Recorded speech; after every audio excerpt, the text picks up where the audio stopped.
जी बहू। सुमित्रा जी का बेटा था अमित और बहू का नाम था अमृता। सुमित्रा जी की बहू की बातें सुनकर ऐसा लगता था कि जैसे वो बहुत इंटेलिजेंट है, क्योंकि उससे कभी भी कोई भी सवाल पूछो फट से जवाब दे देती थी।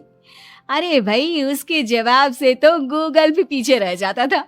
और इसलिए कम से कम सुमित्रा जी के घर में तो किसी को भी गूगल की जरूरत ही नहीं पड़ती थी। जब भी घर में कोई बात चलती, कोई कुछ भी कहता, तो अमृता फट से कह देती, ये तो मेरे साथ भी हुआ था, मुझे इसके बारे में सब मालूम है। एक दिन सुमित्रा जी अमित और अपनी बहू अमृता के साथ अमित के बुआ जी, फूफा जी यानी कि मुकेश और उर्मिला जी के यहाँ पर मिलने के लिए गए। अरे बहुत अच्छा किया अमित बेटा, इतने दिनों के बाद आए हो तुम। हाँ सुमित्रा भाभी, कभी तो आ जाया करिए अपने बच्चों को लेकर। आपकी बहू के आने से तो हमारे घर में भी रौनक आ गई है।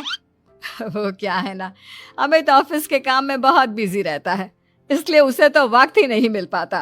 अच्छा, लगता है नौकरी काफी मुश्किल है अमित की। अरे नहीं नहीं फूफा जी, ऐसी कोई बात नहीं है। आप तो जानते हैं ना प्राइवेट जॉब में कितना काम होता है। अरे कोई समझे ना समझे, मुझे तो पता है प्राइवेट नौकरी में इतना काम करना पड़ता है कि इंसान की आफत आ जाती है। लेकिन बेटा, तुमने तो कभी जॉब की ही नहीं, तुम्हें कैसे पता? अरे जॉब नहीं की तो क्या हुआ मम्मी जी, सब जानती हूँ मैं।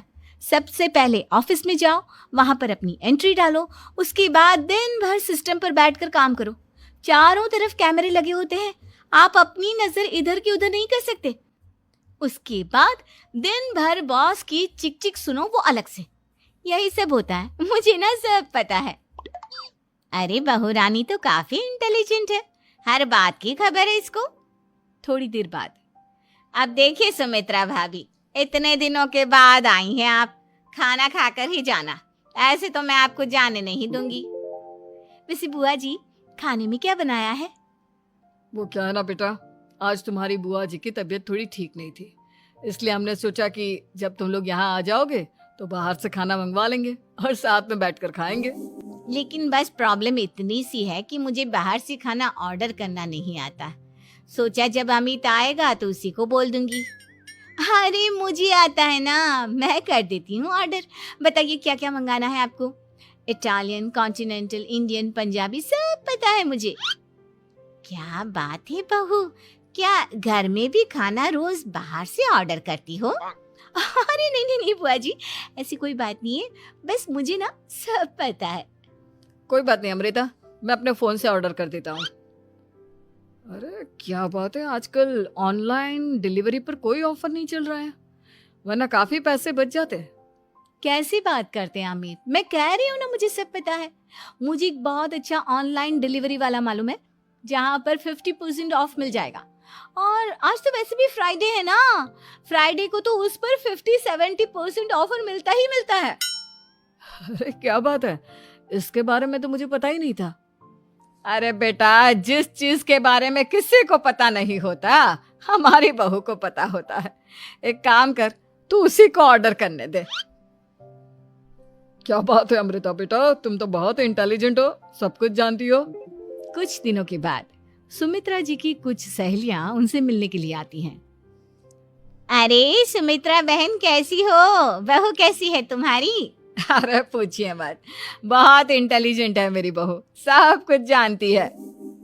क्या बात है, बहू के आने के बाद तो औरतें दुखी हो जाती है, लेकिन तुम तो बहुत खुश लग रही हो। वो क्या है ना, मेरी बहू है ही इतनी अच्छी। अरे तो बुलाओ ना, हमारे साथ बैठेगी, बातें करेंगी तो हमें भी अच्छा लगेगा। सुमित्रा जी अमृता को बाहर बुलाती हैं और उसके बाद सब लोग बातें करने लगते हैं। क्या बताऊं, कुछ दिनों से घुटनों में इतना दर्द हो रहा है कि चला भी नहीं जाता। अब बुढ़ापे में तो ये सब चलता ही रहता है, क्या कर सकते हैं। आंटी जी, आप योगा करिए, योगा और साथ में ना काले तिल खाया करिए, आपके घुटनों का दर्द भाग जाएगा। लेकिन तुमको ये सब कैसे पता बेटा? अरे मेरे भी घुटनों में दर्द होने लगा था, मैंने योगा किया और काले तिल के साथ गुड़ मिलाकर उनके लड्डू बनाकर खाए, एकदम ठीक हो गए हैं मेरे पैर। अमृता, ये तुम क्या कह रही हो, इतनी कम उम्र में तुम्हारे